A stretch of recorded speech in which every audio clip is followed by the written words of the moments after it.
On est entre de bonnes compagnies, on va manger des sushis et on va discuter. On va discuter de quoi aujourd'hui? I don't know. Aucune idée. On ne devait pas du tout partir sur ce sujet de vidéo à la base, on devait partir sur un sujet complètement différent et j'ai décidé qu'on allait changer et parler avec les saumons, avec les sushis. On va parler de l'enfance. Ah, l'enfance. Oh my god. Ok, d'accord. Bah ouais. Ok. Ça vous va? Ouais, bah ouais, Ah, carrément. Carrément, ouais. Pas trop déstabilisant. Ouais, ça fait remonter 2-3 trucs, mais en vrai, ça va. Et c'est Ouais. pour ça. Faut bien en C'est parler. pour ça, c'est le but. Bah, carrément. Le but, c'est de lâcher la parole, de se délivrer, de faire passer des messages, de dire que ça peut aider d'autres personnes, etc. Oh, il fait chaud quand même là. Hein. Non? Ou je suis seul à avoir chaud. Les gars dans les commentaires, sauce Compétition. sucrée, sauce salée. Compétition. C'est vrai Où qu'il es-tu faut- né, Salomon? Je suis né au Togo, et plus précisément à Lomé, qui est notre capitale. Et du coup, Mireille, d'où viens-tu? Mireille, elle vient de la Guadeloupe. Je suis née en Guadeloupe. Mais je suis martiniquaise et réunionnaise aussi. Et du coup, t'es jamais allé en Guadeloupe Si, bah, jusqu'à 3 ans. Et puis après, repartir, tu veux dire? Non, non. Tu es jamais retourné? Non, Tu es resté jusqu'à quel âge? 3 ans. T'es 3 ans ou... Ouais. Ouais. Non, non, mais 3 ans quand j'ai eu 3 ans. Bah, du coup, 3 Bah, ans, je ça suis née revient au là-bas. même, Donc, bah ouais, ça revient à même. Je suis con. Ok. Et toi, Antoine Et moi de France. De quelle ville Toulouse. Ah, t'es né à Toulouse C'est pas mal, Toulouse. Bah, Ouais. c'est très bien Toulouse. Comment s'est passé votre primaire? Quel genre d'enfant étiez-vous? Celui qui fait n'importe quoi, petit truc comme ça, Ouais. timide ou quoi? Alors là, moi, timide, pas du tout. Hein. Ah ouais? J'ai toujours été l'amuseur de foule, le plus bavard, c'est le plus bavard de la classe. Ouais. Mais tu sais, de manière assez intelligente, tu bavardes et tu fais. Après, on crame que les autres, mais on te crame jamais. Je sais pas si en France c'est comme ça, mais est-ce qu'on écrit la liste des bavards en France, non? Une liste des bavards. Tu connais ça toi? Moi, oui. Parce que dans les îles aussi, ça se fait, mais je sais pas, en métropole, je sais pas. Il n'y avait pas de liste de bavards au primaire chez vous? Non, c'était quoi? En gros, dans ta classe, t'as un délégué dès le Ouais. primaire. Hein. Ok.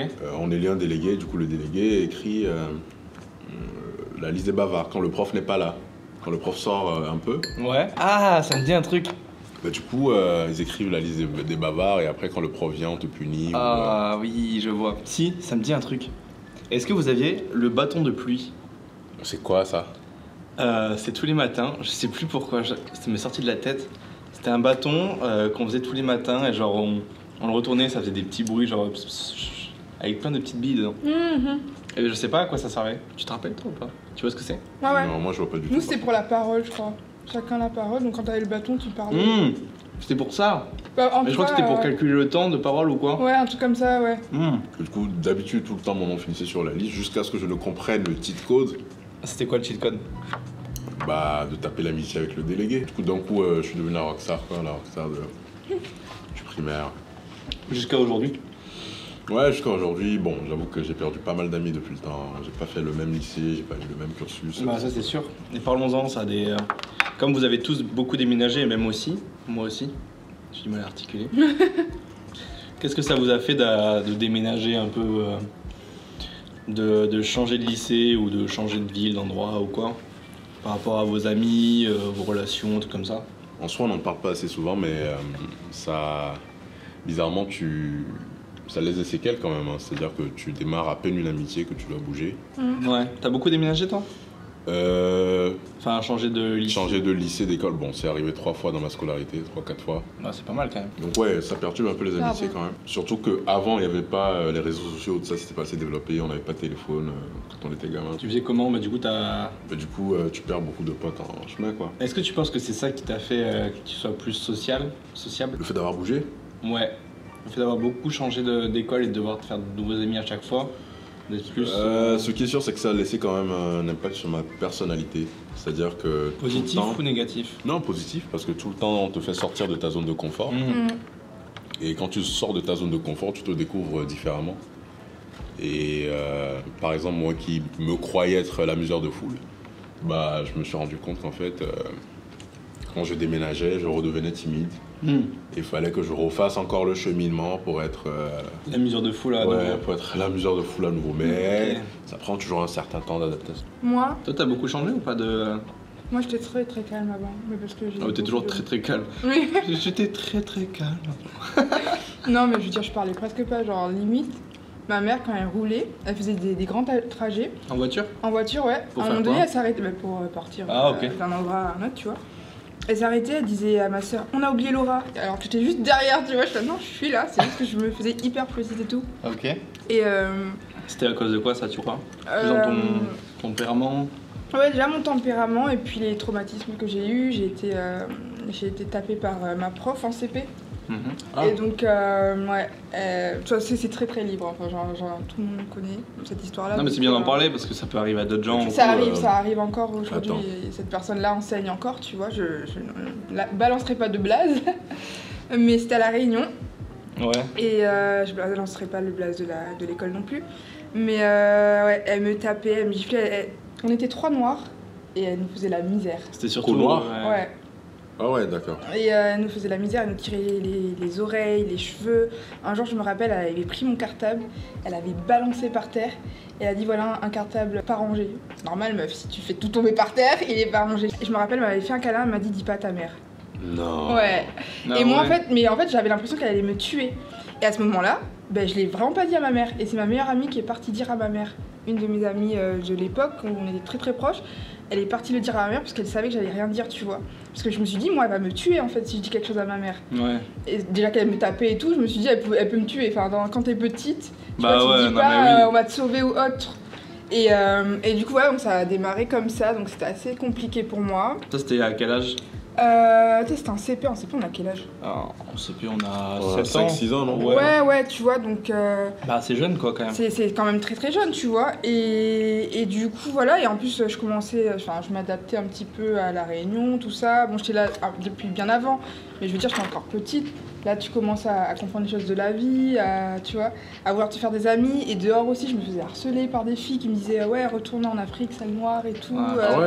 Ouais, En va, Réunion, il y a ouais. vraiment, il y a vraiment ça. Ouais, ah si, à La Réunion, il y a vraiment ça, malheureusement. Après, quand t'es petit, parce que c'est les petits qui écoutent les grands, etc., quand ils grandissent, franchement, mes années de collège et lycée, j'ai très bien vécu, parce que aussi, bah, après, je me suis forgé le caractère, tu vois. Je me suis pas laissé faire. Et puis, ces gens-là qui m'ont harcelé aujourd'hui, bah, ils sont venus s'excuser, tu vois. Après, je pardonne, mais j'oublie pas. Bah Moi, je oui, pardonne c'est parce que ça sert à rien de pas pardonner, tout ça, tu te fais du mal pour rien. Mais par contre, j'oublie pas. Et toi, Antoine, t'as quelque chose à nous raconter Bah, moi j'ai passé un primaire Super agréable. et un collège assez tranquille, même si j'avais un fort caractère. C'est-à-dire J'étais horrible à l'école. Genre, je me rappelle qu'avec la prof de CP, je la corrigeais. Ouais, j'étais le petit con. Tu sais, j'étais très colérique. Donc, je m'énervais, j'insultais les gens et tout. Genre, une dinguerie. et en fait, ça a changé quand on a déménagé. Donc, c'était en CM2. Je suis arrivé à Albi en CM2. Et du coup, j'ai fait début primaire, collège. Ok. En fait, je me suis trompé, ouais, c'était collège. Ouais, voilà. Et non, c'est en arrivant à Albi qu'au final, c'était la première fois que je déménageais. Enfin, j'avais déjà déménagé, mais j'étais resté à la même école, quoi. Et là, c'était la première fois que je déménageais et j'ai rencontré une nouvelle personne. Et tu sais, alors la première fois que tu déménages, tu te dis, ouais, vas-y, je vais arriver dans cette école, je vais être tout dead. Ouais, je vais être le beau gosse et tout. Et en fait, c'est pas du tout passé comme ça. Et en plus, j'ai pris pas mal de kilos à cette époque parce que je me sentais mal et tout. Mal parce que tu déménageais? Ouais, voilà, j'étais. Ouais, en fait, quitter mes potes. Tu vois, j'avais tous mes potes là-bas, mes meilleurs potes que je voyais tout le temps et tout. Et là, j'arrive dans une ville, je connais personne. Ouais, J'arrive avec des enfants. Ouais, c'est voilà. c'est un changement énorme hein, de quitter comme ça sa zone de confort. Bah oui, tu te dis, bon là, il faut se refaire des amis. Non, mais tu te Enfin, redécouvres. Ouais, et du coup, j'étais un peu plus timide et bah, j'ai limite subi une sorte d'harcèlement lié à mon poids, tu vois.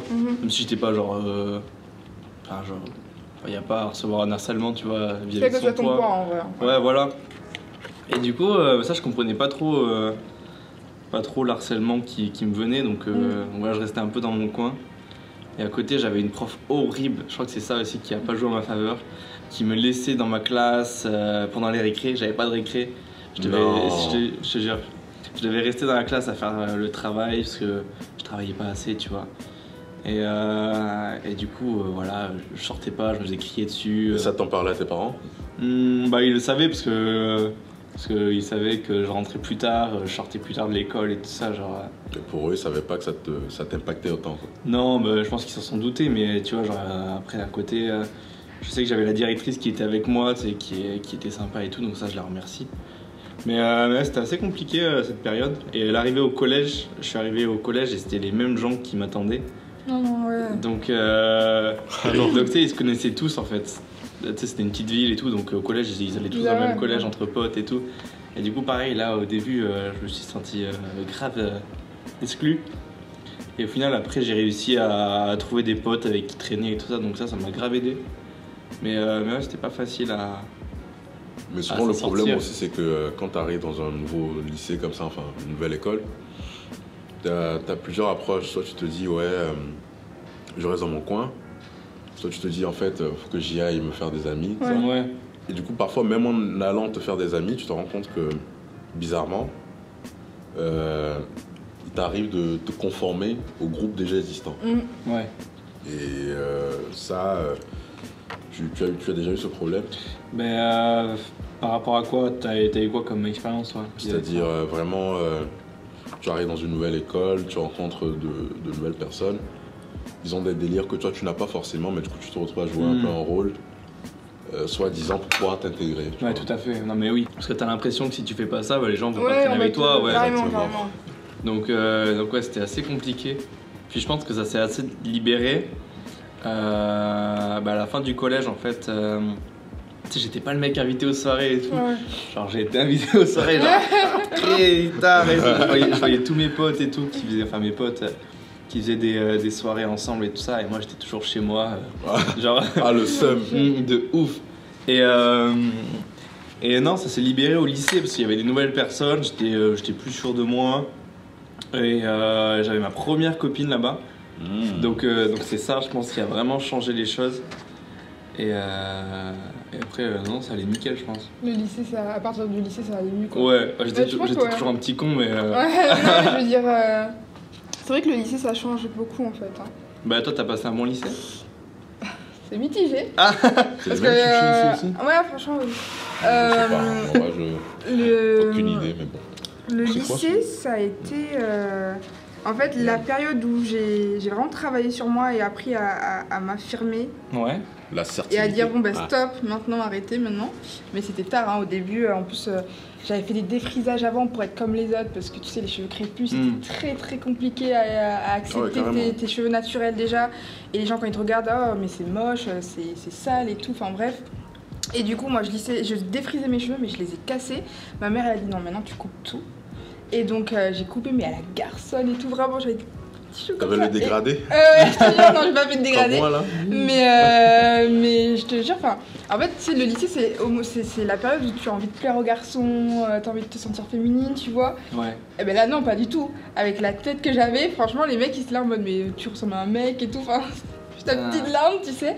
Mais du coup, ça m'a permis aussi de me concentrer aussi sur mes études, parce que de toute façon, c'était ça. Ouais. Et surtout, comme je disais, me forger le caractère, quoi. Ouais, pour résister un peu aux ouais, attaques. parce qu'à un moment donné, tu sais, t'en peux plus.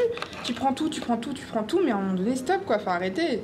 Ne calculez pas, au pire, tu vois. Ouais. Mais arrêtez les moqueries, tout ça, stop, c'est fini. Et un jour, j'ai vraiment pété un câble. Parce que moi, quand je suis stagiaire, je suis très très calme, très très douce. Mais quand je pète un câble, j'explose. Et c'est le démon, je pense. Ouais. Et depuis ce jour-là où j'ai dit stop, vraiment, je me rappelle, c'était un grand mec qui commençait à me lancer des cailloux pour voir si ça rebondissait dans mes cheveux et tout. Et j'ai dit non, commence pas à me tenter. Oh, le bâtard. Je suis venue vers lui comme ça, j'ai fait c'est pas parce que tu fais 1m80. Je le regardais comme ça, tu vois. J'ai fait ouais, c'est pas parce que tu fais 1m80 que tu vas me commander. Je te le dis tout de suite, tu arrêtes maintenant, sinon c'est moi qui te fous un pain dans la gueule. Et il a fait. Et en fait, il s'y attendait pas parce que je suis tellement douce et tout. Ouais. Et en plus, devant ses potes et tout, c'était intéressant. Et il s'y attendait pas, il était très gêné, il s'est excusé. Et depuis ce jour-là, plus personne m'emmerde. Genre vraiment. Et je suis là, ok, d'accord, s'il faut faire ça pour. Tu vois. Si je comprends bien, à un moment, faut s'affirmer. Mais oui, quoi. enfin, faut s'affirmer, faut pas avoir peur parce que au début, tu peux te dire ah ouais, mais ils sont tous ensemble et tout machin, toi t'es toute seule. Mais quand tu, enfin, à un moment donné, il faut te dire merde quoi, tu vois. Est-ce que tu crois que c'était un truc pour te tester un peu, pour voir de quoi t'es capable?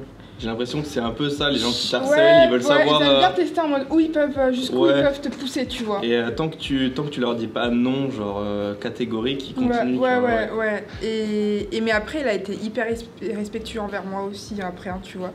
Enfin, il a eu du respect, on n'était pas amis, mais quand même, il me respectait, il arrêtait de m'emmerder, etc. Enfin, et du coup, bah, tant mieux après, tu vois.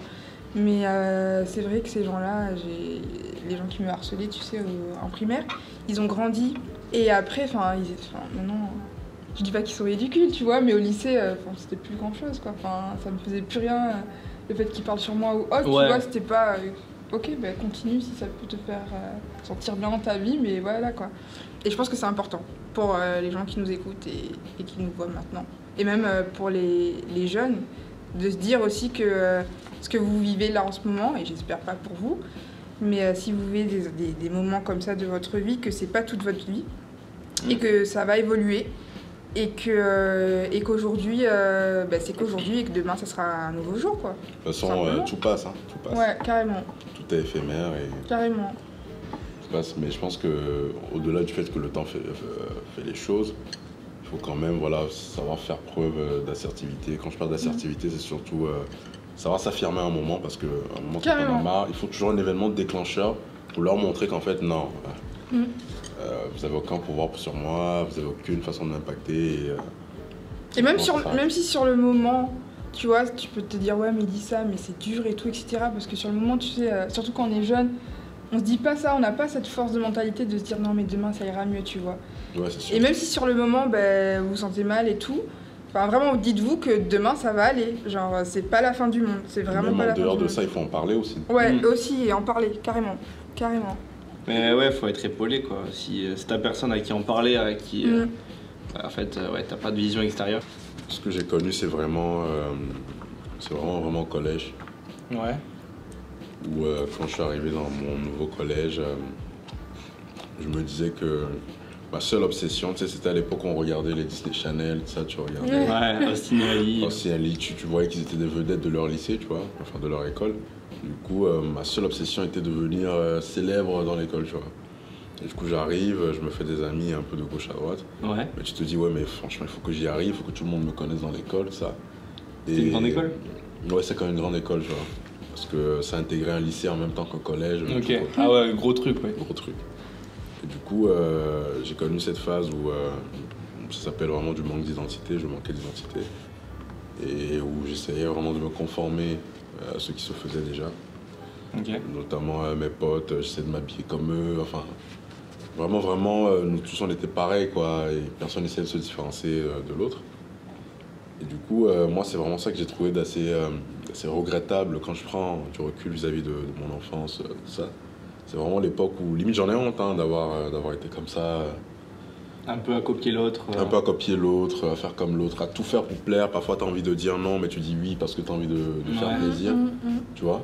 Et c'est quelque chose qui arrive, qui est très très commun quand même. C'est-à-dire que tu as plein de situations, par exemple, un pote te demande un truc, tu n'as pas envie de lui donner, mais tu lui dis oui parce que tu veux pas le blesser ou le frustrer, ou c'est un exemple parmi tant d'autres. Hein. Mais on a souvent cette tendance à dire oui alors qu'on a envie de dire non. Des choses qui ne devraient pas être ainsi normalement.